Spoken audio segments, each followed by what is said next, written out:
Assalamualaikum warahmatullahi wabarakatuh. Kami dari kelompok 6 izin merevisi dalam mempresentasikan menulis karya ilmiah populer dengan dosen pengampu Ibu Umi Hani MPDI yang beranggotakan Fadila Ajahra, Halimatus Sadiah, Najwa Sofa, dan Farhan Abdillah. Baik, di sini saya akan membacakan materi yang pertama, yaitu pengertian karya ilmiah populer. Karya tulis ilmiah populer adalah karya tulis yang berpegang kepada standar ilmiah, tetapi ditampilkan dengan bahasa umum yang mudah dipahami oleh masyarakat awam dan layot yang menarik sehingga masyarakat lebih tertarik untuk membacanya. Karya tulis ilmiah populer lebih banyak diceritakan dengan jalan menyadur, menyutupi, dan meramu informasi dari berbagai tulisan orang lain daripada penulis murni gagasan, pendapat, dan pernyataan sendiri. Artinya karya tulis ilmiah populer lebih cocok disebut sebagai tulisan daripada karangan. Dan selanjutnya, tujuan penulisan karya ilmiah populer itu ada terbagi jadi 6. Yang pertama, sebagai wahana untuk melatih ide tersurat atau hasil penelitian dalam bentuk karya ilmiah yang sistematis dan metodologis. Dan yang kedua, menumbuhkan etos ilmiah di kalangan mahasiswa ya. Dan ketiga, membuktikan pengetahuan dan fondasi ilmiah yang dimiliki oleh mahasiswa. Dan keempat, melatih keterampilan dasar untuk melakukan penelitian. Kelima, memperoleh kekuasaan intelektual. Dan terakhir yaitu keenam, sebagai bahan acuan atau penelitian. Baik, di sini saya akan melanjutkan lagi untuk membaca materinya. Yang itu tujuan penulisan karya ilmiah populer tuh, mohon maaf tadi salah, ada 12 aslinya. Yang ketujuh adalah meningkatkan daya aktif, kreatif, dan inovasi bagi pembaca.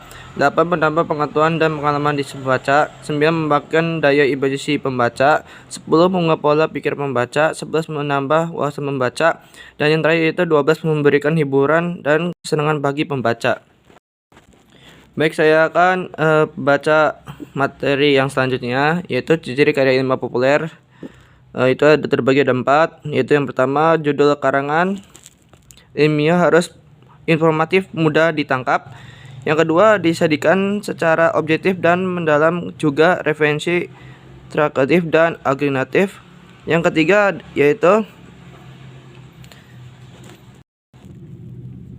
yaitu disajikan dengan bagian bahasa populer, yaitu bahasa yang akrab, komunikatif, menyenangkan, menarik, dan mudah dipahami bagi rakyat populis. Yang keempat yaitu tidak memancing pernyataan-pernyataan yang bernada meragukan. Baik, di sini masih ciri-ciri karya ilmiah populer. Dan itu yang kelima, penyajian faktor objektif sering disertai oleh penyajian sejarah kerja ilmuwan, penemuan, atau definisi fakta proses pengamatan secara sederhana. Yang keenam, penjelasan tentang suatu masalah didramatisasi melalui suatu cerita. Dan yang terakhir yaitu ketujuh, penulisan tesis berusaha dengan sentuhan biasanya agar pembaca sosial melihat, merasa, atau mengalami sendiri situasi yang ditulis oleh penulis. Baik, sekian. Di sini saya akan menjelaskan tentang isi dan sistematika daripada karya tulis ilmiah populer. Yang pertama yakni pendahuluan.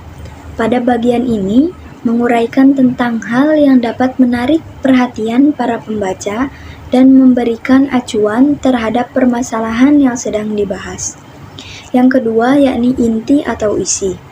Isi pada bagian ini sangatlah bervariasi, berisi tentang kupasan, analisis, argumentasi, komparasi, keputusan, dan pendirian atau sikap penulis mengenai masalah yang sedang dibicarakan.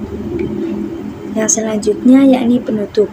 Penutup biasanya berisi tentang kesimpulan atau penegasan penulis atas masalah yang sedang dibahas pada bagian sebelumnya, atau menampilkan segala yang telah dibahas terdahulu secara ringkas.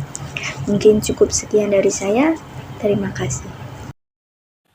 Baiklah, di sini saya akan menjelaskan tentang macam-macam karya ilmiah populer. Yang pertama, karya ilmiah populer itu ada artikel ilmiah.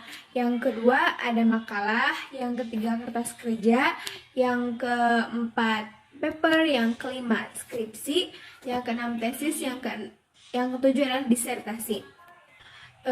Dan karya ilmiah populer ini untuk dimuat di media massa seperti surat kabar, majalah, tabloid, opini, dan esai.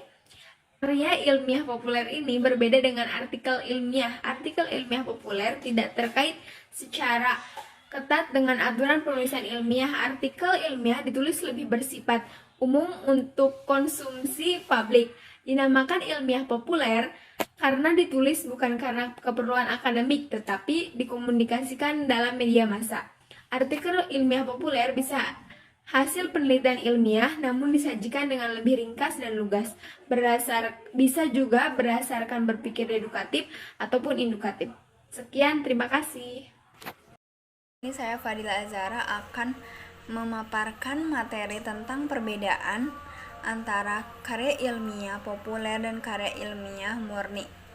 Karya ilmiah populer adalah karya ilmiah menggunakan bahasa tidak baku karena mengutamakan pemahaman masyarakat awam terhadap karya. Yang kedua, cara penulisan sistematis. Yang ketiga, topik bahasan cenderung bahas permasalahan berkaitan di sekitar. Dan terakhir, karya ilmiah populer dapat dijumpai pada majalah koran atau tabloid. Untuk karya ilmiah murni, yang pertama, bahasa yang digunakan bahasa yang baku.